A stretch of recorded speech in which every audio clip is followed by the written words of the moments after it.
Yeah, I said no, actually, honestly, because I was not ready. বলিউডে বিতর্ক, বিপাশার পর এবার মৃণালের আক্রমণে অনুষ্কা। বলিউডের জগৎ মানে যেন প্রতিযোগিতা, উত্থান পতন আর আলোচনার ঝড়। এ প্রতিযোগিতার ভিড়ে প্রত্যেক অভিনেত্রীকে জায়গা করে নিতে হয় নিজস্ব যোগ্যতা, ভাগ্য আর পরিশ্রমের সমন্বয়ে। তবে কখনো কখনো আলোচনায় আসতে কাজের চেয়ে মন্তব্যে বড় ভূমিকা রাখে। সাম্প্রতিক সময়ে আলোচিত নাম মৃণাল ঠাকুর। কিছুদিন আগেই অভিনেত্রী বিপাশা বসুকে নিয়ে কটাক্ষ করে সমালোচনার মুখে পড়েছিলেন। এবার তার নিশানায় বলিউডের শীর্ষ নায়িকাদের একজন অনুষ্কা শর্মা।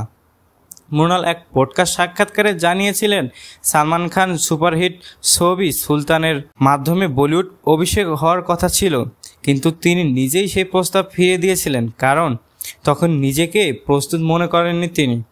শেষ পর্যন্ত ছবিতে নায়িকা হন অনুষ্কা শর্মা। 2016 সালে মুক্তিপ্রাপ্ত ছবিটি বক্স অফিসে বিশাল সাফল্য পায় এবং অনুষ্কাকে আরও এক ধাপ এগিয়ে দেয়।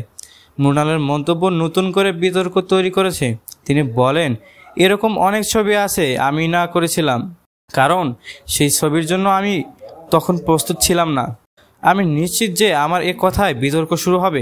কিছুটা সুপারহিট হয়েছিল, কিন্তু ছবির অভিনেত্রী এতে কোনো ফায়দা হয়নি।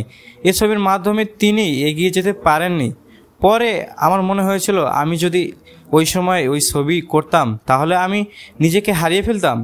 তিনি এখন কাজ করছেন না, কিন্তু আমি করছি, এটা আমার জন্য এক বড় জয়। মৃণাল আরও বলেছেন, আমি তাৎক্ষণিক আনন্দ, তাৎক্ষণিক পরিচয় আর তাৎক্ষণিক খ্যাতি চাই না, কারণ যেটা চটজলদি পাওয়া যায় সেটা চটজলদি চলেও যায়। নাম সরাসরি না নিলেও তার ইঙ্গিত যে আনুষ্কার উদ্দেশ্যেই, তা বোঝার বাকি নেই আর। সো ভিউয়ার্স, এই মৃণালের কথাগুলোকে আপনি কিভাবে দেখছেন এ জানিয়ে কমেন্ট করতে পারেন আমাদের কমেন্ট বক্সে।